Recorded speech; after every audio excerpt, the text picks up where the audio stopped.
Una sa lahat, biglang umusok ang tanker na yan na bumalandra sa Quirino Avenue sa Maynila. Meron ding tumagas na likido sa kalsada.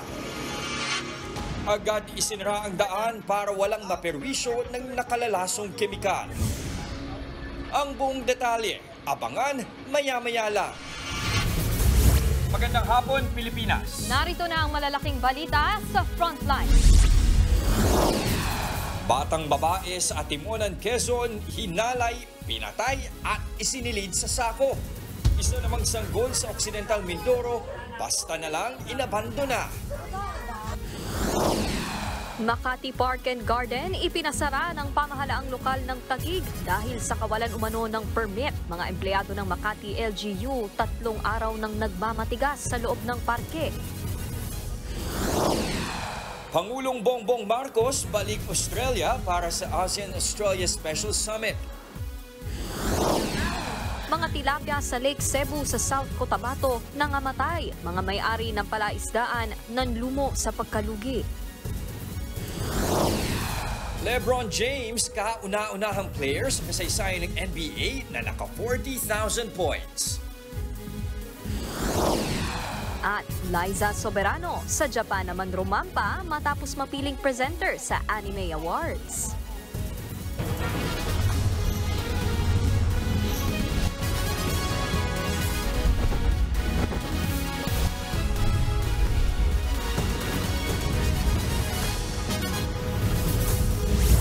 Tumagas ang nakalalasong kemikal na karga ng isang tanker sa Maynila. Bumalandra ang truck sa Quirino Avenue matapos kumalas ang tangke. Nasa frontline ng balitang yan, si Brian Basa. Sa videong ito, makikitang may lumalabas na usok mula sa truck na yan. Sumadsad ang truck sa bahagi ng Quirino Avenue sa Paco, Maynila kaninang alas 4 ng madaling araw. Agad namang dumating ang mga bumbero at kinordonan ang paligid. Ang usok na yan mula sa tumagas na hydrochloric acid na karga ng nadisgrasyang truck. Kumalat din sa kalsada ang nasa 15 toneladang kemikal. Pansamantalang isinara sa mga motorista ang Quirino Avenue kaya nagdulot ito ng pagbagal sa daloy ng trapiko. Binugahan ng tubig ang kalsada para maalis ang kumalat na kemikal. Inanoan po ng unang palunas na buga ng tubig kasi nga po yung chemical is nakakasira ng amoy sa mga motorista, nakakadistract. Ayon sa driver ng truck, galing siyang Canlubang, Laguna at pauwi na sana sa Balagtas, Bulacan para gumarahe. Pagdaan niya sa stoplight, bigla raw kumalas ang truck sa karga nitong tangke. Sa liko ko dyan, parang may lumagotok. Pagbagsak, sir, saka nabali yung main valve kaya tumapon yung laman. Kaninang tanghali, muling binuksan ang Quirino Avenue matapos malinis ang daan. Wala namang nasaktan sa disgrasya o naapektuhan ang kalusugan bunsod ng chemical leak. Patuloy pa ang pagsisiyasat para matukoy kung may pananagutan ang driver at ang may-ari ng truck. Nagbabalita mula sa Frontline, Brian Basa, News 5. Nasa Melbourne, Australia na si Pangulong Bongbong Marcos para dumalo sa ASEAN-Australia Special Summit. Sasamantalahin daw ng Pangulo ang pagkakataon para pasalamatan ang Australia sa suporta nito sa issue ng West Philippine Sea. Live mula sa Melbourne, Australia na sa frontline ng balitang yan si Marian Enriquez. Marian, ano-ano ba ang mga nakalatag na aktibidad ng Pangulo dyan? Nikki, siksik nga yung schedule ni Pangulong Bongbong Marcos sa kanyang muling pagpunta rito sa Australia. At bukod nga doon sa kanyang pagdalo sa Australia ASEAN Summit ay meron din siya nga mga bilateral meeting kasama yung mga leader ng iba pang bansang kasapi ng ASEAN. Pasado alas 7 ng gabi rito sa Melbourne o alas 4 ng hapon dyan sa Pilipinas, lumapag ang eroplanong sinakyan ni na Pangulong Bongbong Marcos, First Lady Liza Araneta Marcos at ng buong Philippine delegation na dadalo rito sa ASEAN-Australia Special Summit. Bahagi ito ng ika-50 taong anibersaryo ng matatag na relasyon ng ASEAN at Australia na pinakaunang external partner ng organisasyon. Siksik ang schedule ni Pangulong Marcos bukas. Magkakaroon siya ng bilateral meeting kina Cambodian Prime Minister Hun Manet at New Zealand Prime Minister Christopher Luxon. Kabilang sa mga nakatakda nilang talakayin ang climate change at maritime issues. Makikipagpulong din ang Pangulo sa mga business leader at dadalo sa launching ng expansion ng Victoria International Container Terminal na kauna-unahang fully automated container terminal ng Australia. Naimbitahan ding magtalumpati ang Pangulo sa Lowe Institute. Bago umalis sa bansa kanina, sinabi ng Pangulo na magandang pagkakataon ang summit para pasalamatan ang Australia sa kanilang suporta sa Pilipinas pagdating sa issue sa West Philippine Sea. The summit will be an opportunity for the Philippines to thank Australia, ASEAN's oldest dialogue partner, for its unwavering support for the rule of law, for the 1982 UNCLOS and the 2016 Arbitral Award. Through timely statements of support. Oportunidad na rin daw ito para igiit ang posisyon ng Pilipinas sa mga national at regional issue. This administration continues to ensure that our constructive engagements with ASEAN, our external partners and stakeholders will best serve our national interest. Inasmuch as we promote the region's peace, stability, security, and prosperity for the well-being of the Filipino and all our region. Ito ang ikalawang beses na pumunta ang Pangulo sa Australia sa loob lang ng isang linggo.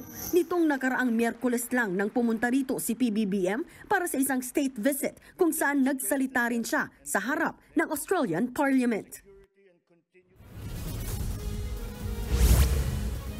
Nikki, bukod nga sa mga bilateral meeting ay syempre hindi mawawala sa schedule ng Pangulo ang pagbisita niya sa Filipino community dito sa Melbourne. Katunayan, ayon nga sa Malacanang ay nasa 400,000 daw ang mga Pinoy dito sa Australia at karamihan sa kanila mga professional at skilled worker. Yan muna ang latest dito sa Melbourne, Australia. Balik sa inyo. Maraming salamat, Marian Enriquez. Umalis na sa Benham of Philippine Rice ang dalawang Chinese vessel na namataan sa ating teritoryo. Sa isang panayam, kinumpirma ni Philippine Navy spokesperson Commodore Roy Vincent Trinidad na as of 3 p.m. kahapon, wala na sa ating exclusive economic zone ang dalawang barko. Biyernes nang makita ang dalawang research vessel ng China sa Philippine Rice base sa mapang pinost ni US Maritime Security Analyst Ray Powell sa social media platform na X. Galing daw ang dalawang barko sa Guangzhou, China at binaybay ang Luzon Strait.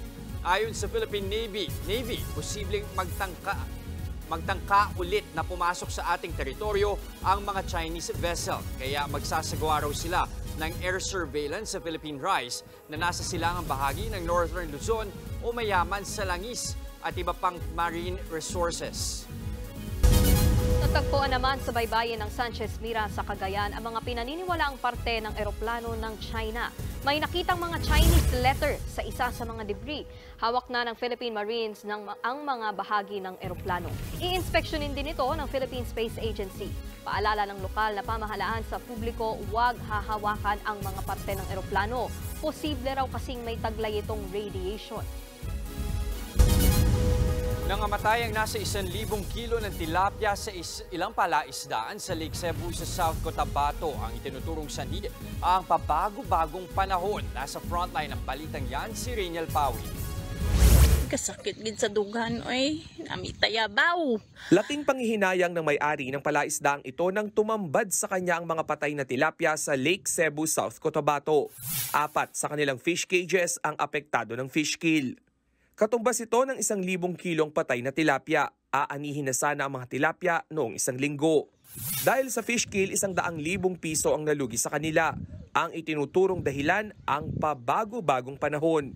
Sa panahon talaga, pag iba talaga ang panahon dito, ganun. Nangyayari yon kapag yung init, tsaka umulan, tapos mga ilang araw na hindi lalabas yung ang init, yun. Nakaranas na raw sila ng fish kill noon pero mas matindi raw ang nangyari ngayon. May fish kill kami noon. Noon, 6 na nit yung naano namin. Pero may natira siya, may natira. Kunti lang, mga 1/4 lang ang mamamatay, ganun. Pero ngayon talagang ubos yung nit eh. Higit 1 taon din daw nilang inalaga ng mga isda. Para hindi maapektuhan ang iba pang alagang tilapia, agad nilang hinango ang mga patay na isda. Hindi lang ibenta, yun na yung ibenta namin. Yung natira na konti. isinailalim na sa state of calamity noong nakaraang taon ang Lake Cebu dahil sa malawak ang fish kill. Ngayong may El Nino, nagpaalala ang Bureau of Fisheries and Aquatic Resources o BIFAR sa mga may palaisdaan. Kailangan daw bawasan ang bilang ng mga isda sa mga fish pond. 10 hanggang 20,000 pieces per hectare lang dapat para sa semi-intensive o yung gumagamit ng kombinasyon ng natural food at feeds. 30 hanggang 50,000 pieces per hectare naman kung intensive o yung purong feeds ang ginagamit. Huwag din daw sobra-sobra ang pagkain sa mga alagang isda. Kailangan ding patibayin ang dike sa mga palaisdaan at palalimin ang mga ito. Dapat din daw regular ang pagmomonitor sa kalidad ng tubig at anumang lilitaw na sakit sa palaisdaan. Makatutulong din ang water recirculating system para manatiling normal ang temperatura ng tubig. Kailangan din ang aqua shades para mabawasan ang epekto ng matinding init. Pwede rin maglagay ng paddle wheels at iba pang water quality support system para mapabuti ang sirkulasyon ng tubig para iwas fish kill. Nagbabalita mula sa Frontline, Rainiel Pawid, News 5.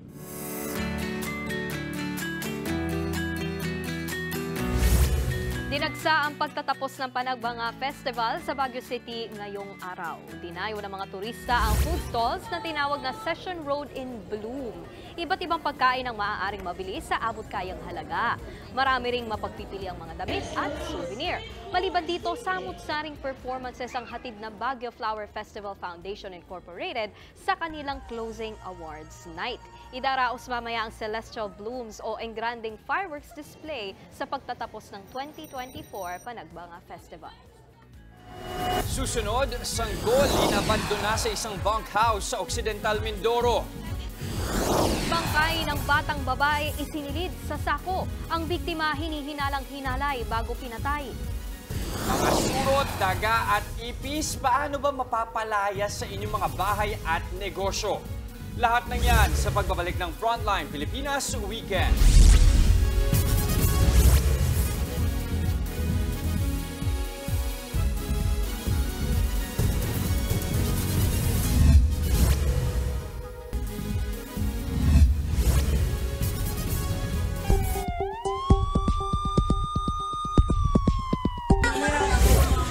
Tulong-tulong na binihisan ng mga residenteng ito ang isang bagong silang na babaeng sanggol. Dahil anong clip ng pusod niya, dahil? Wala siyang clip dahil sila lang nagpungtong tayo kaya kailangan mag-injection. Ang sanggol na yan, inabandona sa bunkhouse ng isang construction firm sa barangay Mangarin, San Jose Occidental, Mindoro. Hindi na tinangay ng aso. Kwento ng mga residente, nakarinig sila ng iyak ng sanggol sa naturang bunkhouse kaya agad nila itong pinuntahan. Nakabalot lang ng tuwalya nang makita nila ang sanggol. Ibinigay na sa pangangalaga ng Municipal Social Welfare and Development Office ang sanggol. Patuloy namang sinisiyasat kung sino ang nag-abandona sa bata. Sa masukal na lugar na ito naman sa Atimonan, Quezon, natagpuan ang bangkay ng 7 taong gulang na batang babae. Nakasilid sa sako ang biktima na kilala sa tawag na patang. Meron siyang bukol sa noo at pagdurugo sa maselang parte ng katawan, kaya posible umanong hinalay muna ang bata.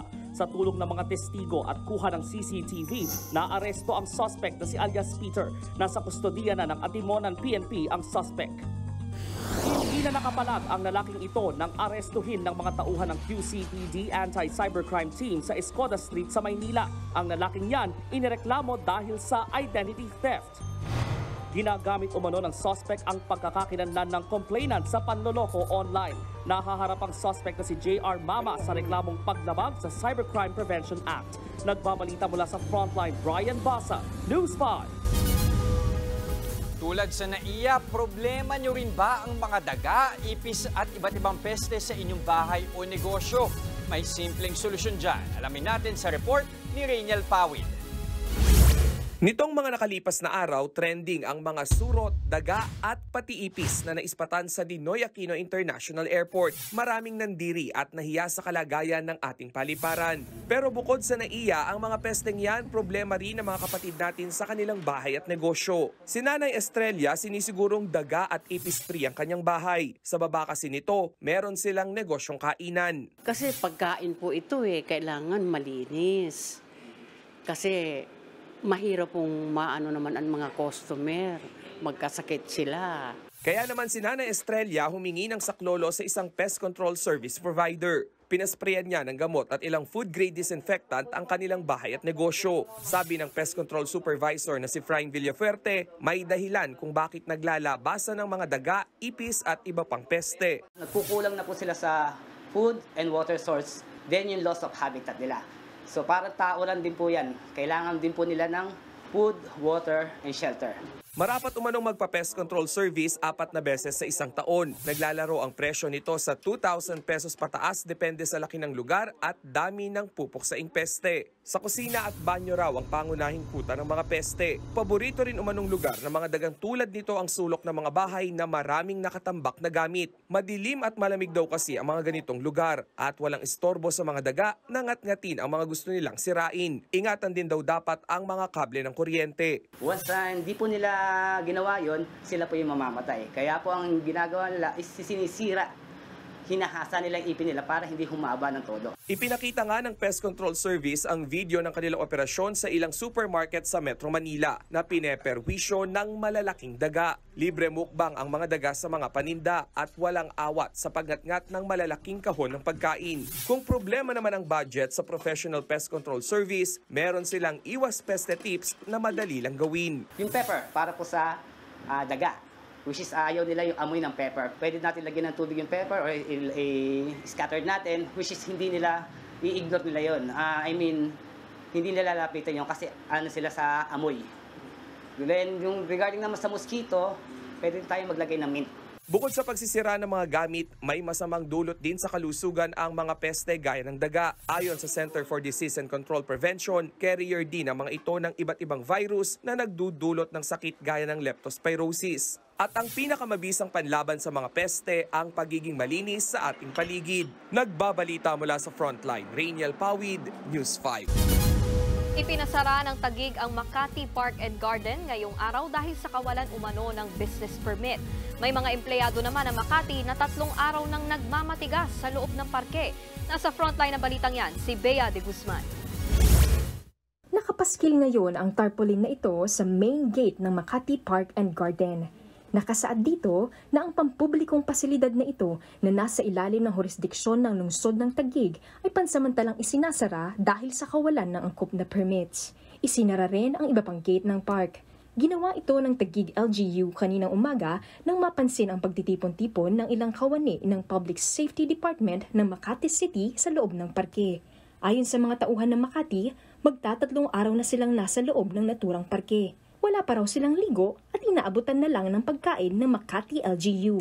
Mananatili raw ang grupo doon hanggat walang abiso mula sa Makati LGU na pwede na silang umalis. Ang Makati Park and Garden ay nasa loob ng barangays West Rembo at Sembo. Kabilang ito sa 10 Embo barangays na dating saklaw ng Makati pero ngayon ay sakop na ng Taguig City alinsunod sa desisyon ng Korte Suprema. Hindi naman maiwasang mangamba ng ilang residente na may mamuong gulo sa kanilang lugar dahil sa pinag-aagawang parke. Nakakapanibago dahil tahimik lang. Tapos ngayon mayroon ng maraming mga nakapark. Si Nanay Joji Fuentes mas pipiliing ibalik ang dating nakakasakop sa kanila.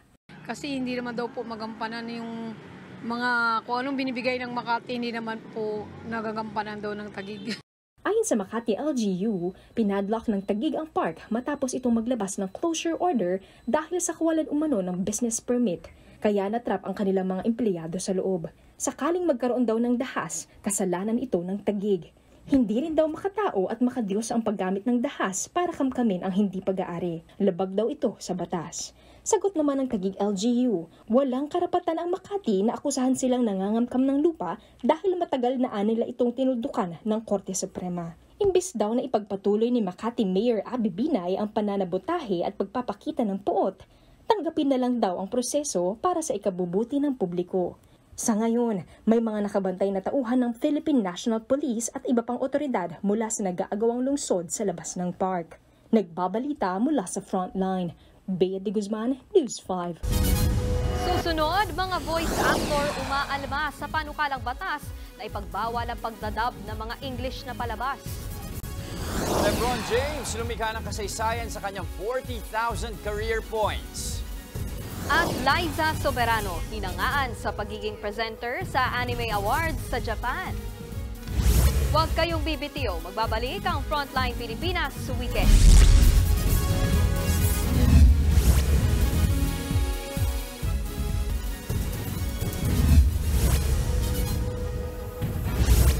Isinusulong sa Kamara ang panukalang ipagbawal ang Filipino dubbing ng mga English na palabas. Humihina raw kasi sa Ingles ang kabataang Pinoy. Ano naman kaya ang say dyan ng mga Pinoy voice actor? Nasa frontline ng balitang yan, si Mondi Lopez. Dahil weekend, ihanda na ang remote. Tamang nood lang tayo. Ang topic ko, The Man Behind 1,000 Voices na ang nag-iisang Kuya Pocholo.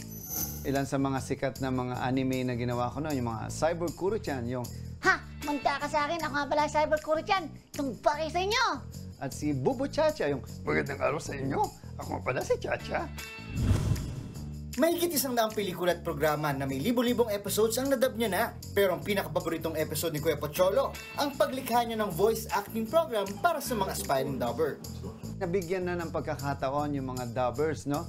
At may pagmamalaki ko na almost 80% ng mga bago for almost 20 years ay nagsimula sa aking eskwelahan.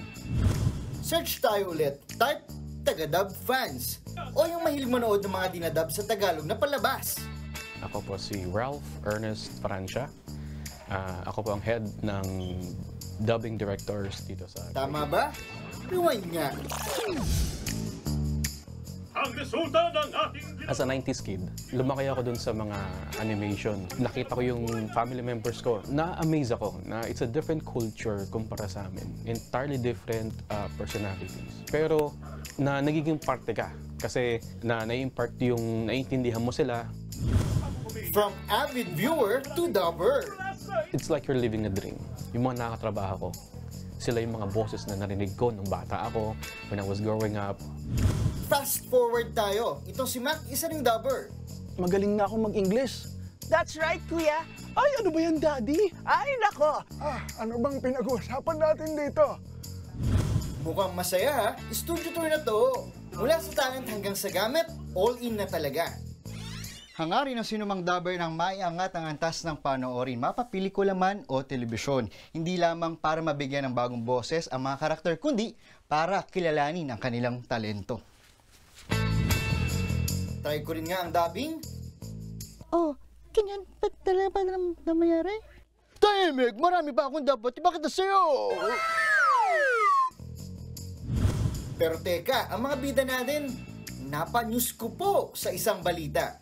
Sa panukalang House Bill 9939 ni Negros Occidental Representative Jose Francisco Benitez, no to Filipino dubbing ng English movies at TV programs na.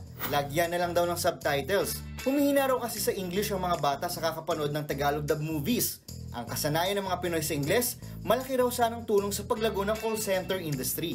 Kapag naisa batas, ang lalabag dito may multa na 50,000 pesos to 100,000 pesos at pwede makulong ng 6 na buwan hanggang 1 taon. Pero ano kaya reaksyon ng mga dubber na posible namang mawalan ng trabaho?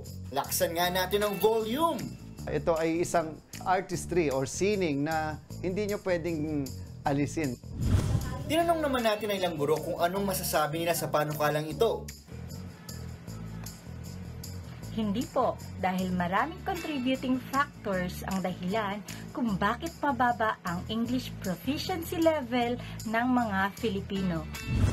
Sa datos ng World Bank noong 2022, hindi bababa sa 90% ng mga batang Pinoy na edad 10 ang hirap magbasa ng simpleng teksto.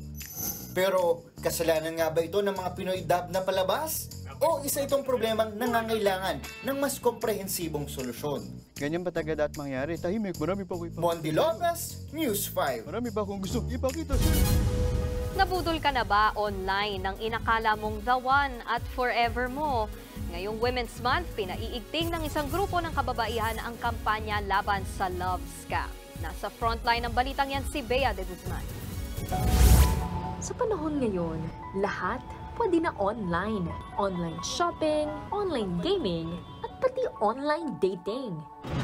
Base sa isang pag-aaral, kalahati ng mga Pinoy ang gumagamit ng internet at online dating apps. Mas nagiging convenient yung finding love. Like literally, you just have to open your phone, download the apps, and you will have thousands of choices. Ang bagong kasal na sina Sandro at Faye sa dating app nagkakilala. We've been together for a total of 3 years. And then 1 month as a married couple. As a married. So parang mindset ko siya na do not be afraid to make the first move. Kasi almost 2 years na rin akong searching for the one. Pero hindi lahat ng kwento happy ending tulad ng kay Faye at Sandro. Si alias Ana, 9 na buwang nakipag-date sa lalaking nakilala niya sa dating app. Nagpakilala itong John Chu So, CEO mula sa isang mayamang Filipino-Chinese family. Naman kasi ng dating site niya is different from dun sa mga ibang nababasa ko.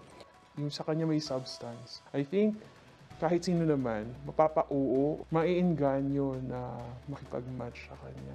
Tuwing magkikita raw sila, may kasama pang bodyguard ang lalaki kaya hindi agad siya nagduda. Kalaunan, inaya nito si Ana na mag-invest sa isang negosyo para matanggap ng kanyang magulang ang kanilang relasyon. Bilang businesswoman na gusto ko rin kumita. Para kumita ako, kailangan kong maglaan ng pera.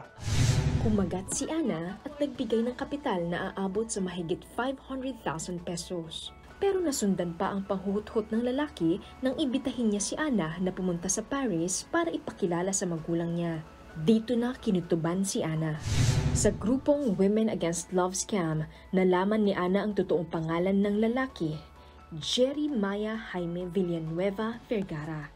Tugma rin ito sa pangalan ng suspect na natimbog ng NBI Cybercrime Division sa isang entrapment operation kamakailan. Hinihimok ni Ana ang iba pang mga biktima na lumantad para makamit ang hustisya.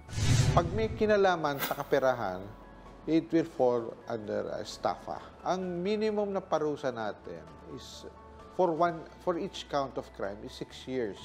Bagamat may trauma pa rin, isang leksyon ang natutunan ni Ana. Walang mali na maghanap ng pagmamahal, lalo na sa mga strong independent women. Hindi masama na mag-pause ka muna, na mag-stop ka muna at i-analyze kung ano yung nangyayari bago ka mag-commit into whatever.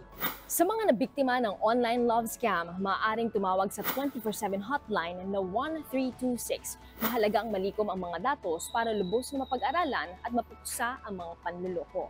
Ngayong Women's Month, siguraduhin natin ang kaligtasan ng mga kababaihan offline at online. Bea de Guzman, News 5.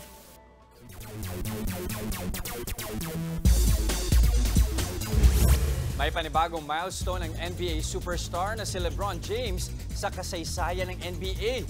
Siya ang kauna-unahan at natatanging player na nakakuha ng 40,000 career points. Naabot niya yan matapos maka 2 points sa second quarter ng laban ng Los Angeles Lakers kontra Denver Nuggets. Sa kabila nito, tinalo ng Nuggets ang Lakers at nagtapos ang laro sa score na 124-114. Extra special daw kay LeBron ang kanyang achievement dahil sa suporta ng kanyang mga mahal sa buhay. Nalampasan ni King James ang record ng NBA legend na si Kareem Abdul-Jabbar na mahigit 38,000 career points. Unang linggo pa lang ng training, bigay todo na ang ating mga pambato sa football para sa 2026 FIBA World Cup qualifiers. Nasa frontline ng balitang yan, si Ian Suyo.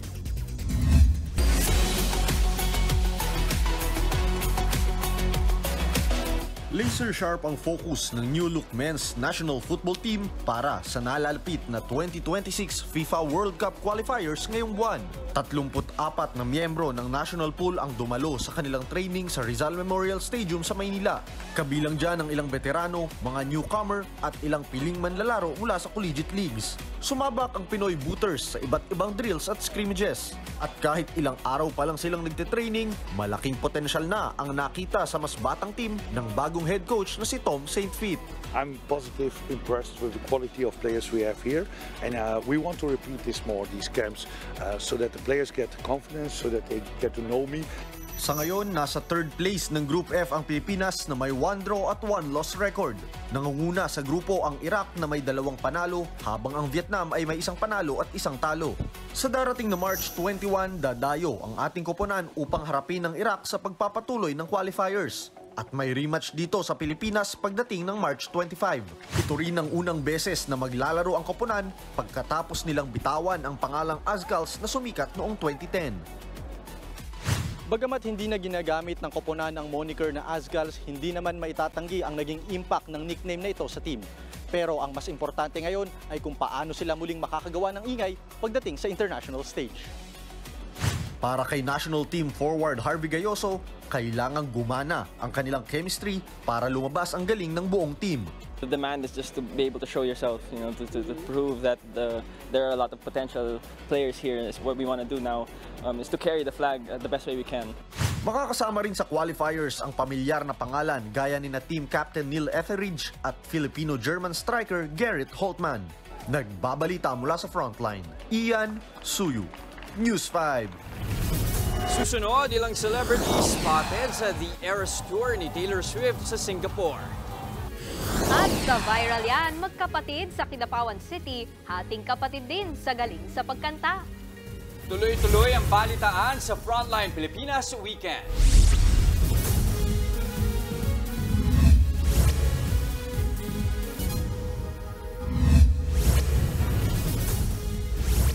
Napayes ng isang fire volunteer sa Maynila ang kanyang girlfriend sa wedding proposal na nangyari sa Binondo Intramuros Bridge.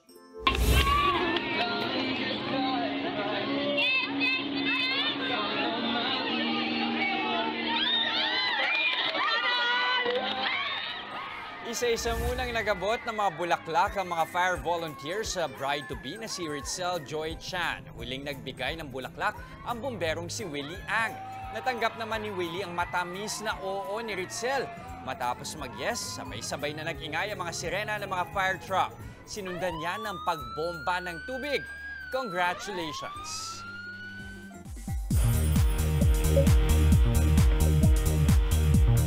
Nakaka-proud na naman si Liza Soberano nang mapili siyang presenter sa Anime Awards 2024 sa Japan.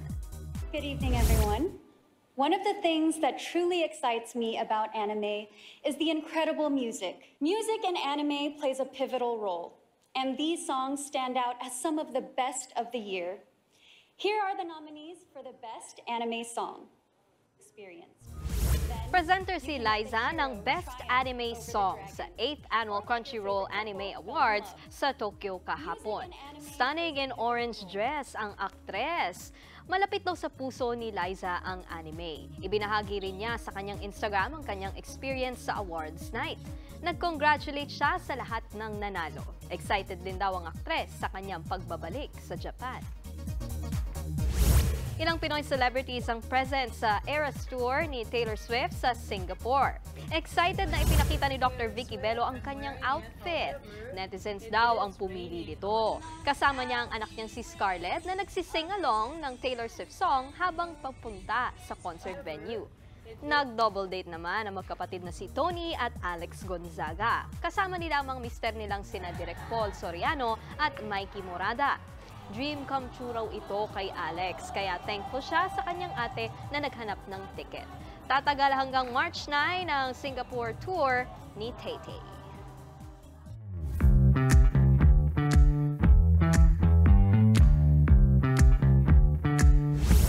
O partner, hindi sa akin ang galing itong tanong na to. Magaling ka bang kumanta? Abuti naman na tanong mo, partner.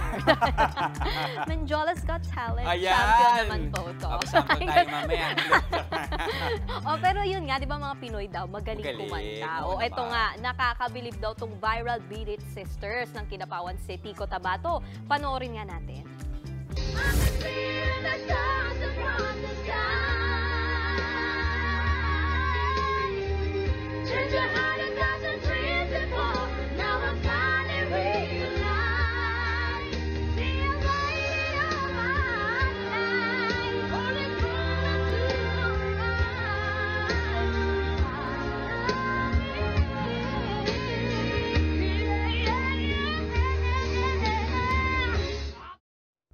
Yan ang magkapatid na sina Vanessa at Honey May. Sisiw na sisiw sa kanila ang kantang I Believe ni Fantasia with matching blending pa. Bata pa lang, mahilig na silang kumanta at mga kontesera rin. Nasuyod na nila ang mga amateur singing contest, pati ang mga contest sa TV. Naranasan na rin nilang maging singing champions. I believe in the possible, if I reach within my heart, yeah. Overcome and obstacle, don't let this dream just fall apart. Still going to be. Okay, Nikki. Hindi ka na mapatalo doon. No.